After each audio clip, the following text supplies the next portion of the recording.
অবকাঠামো উন্নয়নের জন্য আন্দোলন করছিল, তারা অনশনে বসছে। সেখানে আমাদের ভিসি স্যার, প্রক্টর স্যার, সকল শিক্ষক, রেজিস্ট্রার সহ সবাই গিয়ে বললেন আমাদেরকে অবকাঠামো উন্নয়ন করে দিবেন, ভূমি অ্যাসেসমেন্ট নেবেন 139 একরের। এই সকল কথাবার্তা বলে শিক্ষার্থীদেরকে অনশনে আমরাই উঠানোর জন্য বলেছিলাম। সেই অনশনে উঠে যাওয়ার আজকে প্রায় 3 মাস হতে চললো, কোনো আমরা ভূক্ষেপ প্রশাসনের দেখলাম না, তাদের পক্ষ থেকে ন্যূনতম কোনো কিছু পাইনি। একটা মাত্র ক্যাম্পাসে মাঠ, বিশ্ববিদ্যালয়ের সেন্ট্রাল ফিল্ড, 6 মাসের অধিক সময় ধরে সেই সেন্ট্রাল ফিল্ডের বাজে অবস্থা, আমরা খেলাধুলা করতে পারি না। শিক্ষার্থীরা ওই মুক্ত মঞ্চের সামনে গিয়ে খেলাধুলা করে, যারা আমাদের হলে মেয়েরা আছে, আপুরা আছে, তাদের পড়াশোনা করতে থাকতে সমস্যা হয়। তারপরে আমাদেরকে শেষ বলা হয়েছিল নভেম্বরের 30 তারিখের মধ্যে পুরো ফিল্ড খেলা উপযোগী করা হবে। আজকে ডিসেম্বরের 4 তারিখ হয়ে গেছে, এখন পর্যন্ত মাঠের যে অবস্থা মনে হচ্ছে আরো 1-1.5 মাস সময় লাগবে পুরোপুরি ঠিক করতে।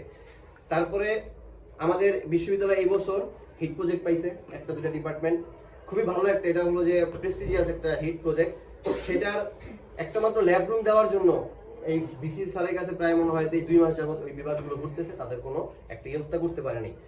আমাদের শিক্ষকদের প্রমোশন নিয়ে শিক্ষার্থীদের অনেক রকমের আপত্তি ছিল, বিভিন্ন রকমের সমস্যা ছিল, এগুলো নিয়ে আমরা বেশ কয়েকবার বলছি, কথাবার্তাও বলেছি। তার বিপক্ষে গিয়ে ইউজিসি নিষেধাজ্ঞাকে অতিক্রম করে আমাদের ভিসি স্যার একরকম ভাবে প্রমোশনটা দেওয়ালেন।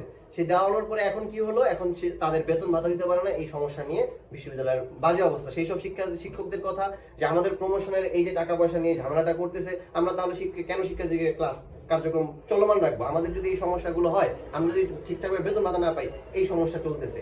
এই যে নানামুখী এত সমস্যা, তার মাঝখানে সব থেকে গুরুত্বপূর্ণ বিষয়, শিক্ষার্থীরা সেই 5 আগস্ট পরবর্তী থেকে বলতেছিল আমাদের ছাত্র সংসদ নির্বাচন চাই, বাকসু, এবং সেটা 2025-এর মধ্যে হওয়ার কথা ছিল। 2 মাস সময় নিয়েছে বিশ্ববিদ্যালয় প্রশাসন শুধুমাত্র একটা এই কি বলে এটাকে, আমাদের নীতিমালাটা কিভাবে সিন্ডিকেটে পাস করানো হয়, এখন পর্যন্ত মন্ত্রণালয় ইউজিসি বাকি। সেই কবে আমাদের ডিসেম্বরের আজকে 4 তারিখ, 18 তারিখ পর্যন্ত ক্যাম্পাস আমাদের খোলা থাকবে, সেটা শেষ হয়ে গেলে আশা করতেছি মনে হয় না এই ডিসেম্বরের মধ্যে আমাদেরকে বাক্স দিয়ে পারবে। তো নির্বাচন ফেব্রুয়ারিতে কিছু নিয়ে সর্বশেষ দেখলাম ভিসি স্যার সমাবর্তন দিলেন, একটা ঘোষণা দিলেন।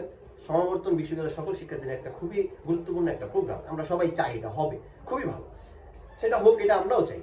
এমন সময় ডেট ঘোষণা করার কি মানে হয়? মানে 14ই ফেব্রুয়ারিতে আমাদের হলো যে হবে, সমাবর্তন হবে, এটা কি আদৌ সম্ভব? বাংলাদেশের বর্তমান প্রেক্ষাপটে নির্বাচনের ঘোষণা হইতেছে 8 থেকে 12 তারিখ বা 14 তারিখের মধ্যে নির্বাচন হবে দেশে, তার পরবর্তীতে ওই সময় এমন হইতে পারে 2 দিন যদি নির্বাচন পিছায়ও, ওই সময় কিভাবে সমাবর্তন হয়? এটা কি একরকমের শিক্ষার্থীদের কাছে মূলা ঝুলানো নয়? আমরা তো সকল ক্ষেত্রে দেখতেছি যে আমাদেরকে এইভাবে করে খালি মাত্র আশ্বস্তি করে যাচ্ছেন, একরকমের যেটাকে আমরা বলি মূলা ঝুলানো। তো তারই পরিপ্রেক্ষিতে স্বরূপ বিশ্ববিদ্যালয় ভিসি দপ্তরে এই মূলা দিয়ে গেলাম।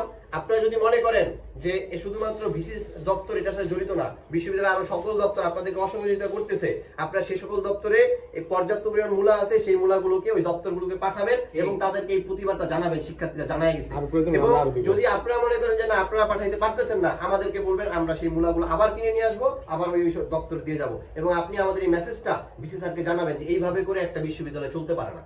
ঠিক আছে, ধন্যবাদ।